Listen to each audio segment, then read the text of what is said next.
Kaitorno kirima kiri bororokni kunu sinimung kiri. Ar munakmawo tongnai bororokni kunu sinimung identity kiri. Ar tamo ke siniwi manai. Nini nukungo pohor sengya ke nog bisingo tamo tong bahai ke sawi manai. Ani khafani tako tei bokukson.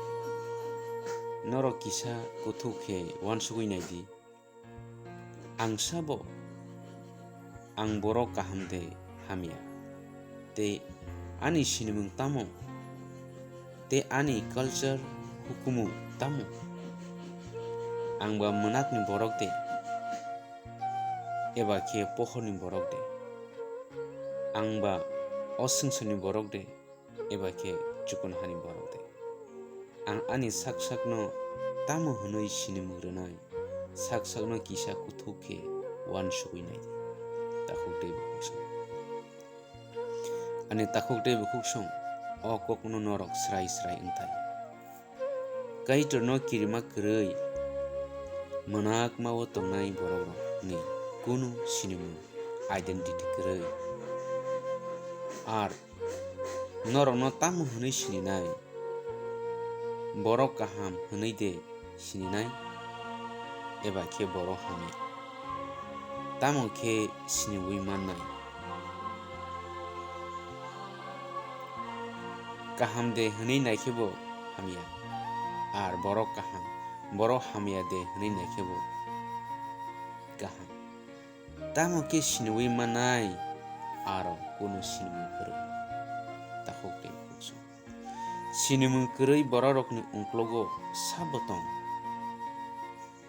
Sinimung kirei bororokni ungklogo sabotong. Abo ungkha no guardian. No guardian. Siniya bufa. Sinimung kirei bororokni ungklogo siniya bufa tongo. Tabo o siniya bufa no bufa hanai maninai rok no sinimung kirei borok ni sinjago.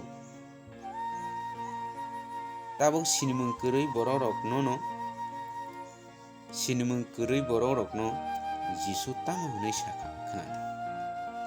Luke chapter 6 verses 43 to 44.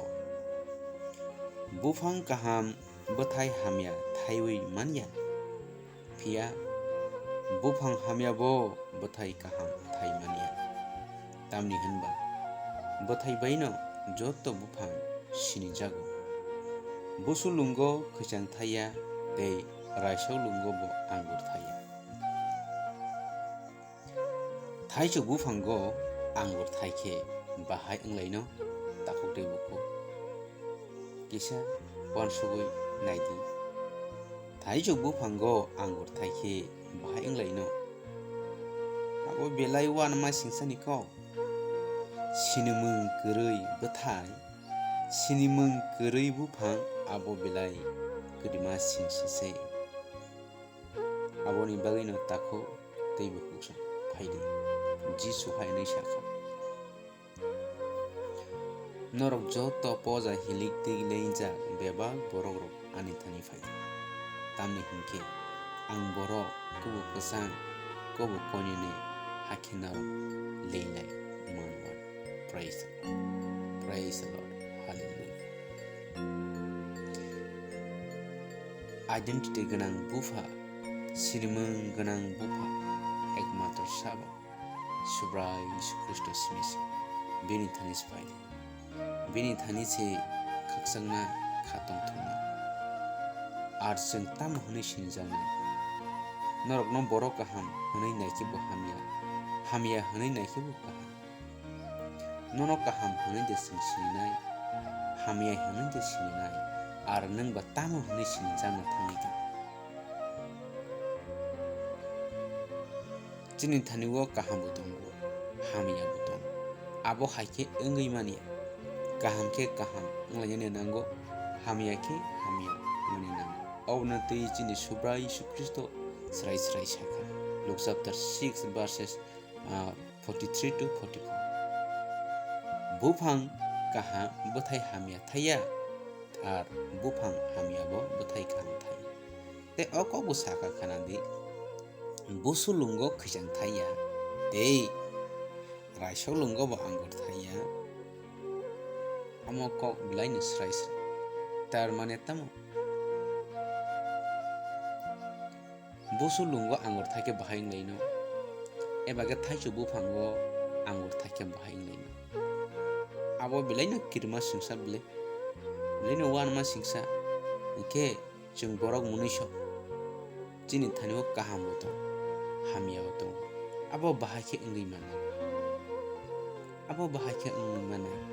kaham botongo hamia botongo nini thani kaham botongo te hamia botongo hingke nono tamo honi chininai tahutei bukso nono bo level ni borok honi chininai nono saboni busa honi chininai bo bufa kahamni busa eba ke bo bufa hamia ni busa honi nono chininai aboni boino takhou tei bukso o kogrok norok jotono kaham ke kisa kuthou ke wansukti hambai norok jotono kaitor hamar kuplang khlaithung tei o message tei o subject no norok hamjagui tongkhe tei chajagui tongkhe tei naithokjaka hingkhe norok busi mankha hingkhe tei busi maniakhо hingkhe norok comment khlaisadi o video o hambai God bless you.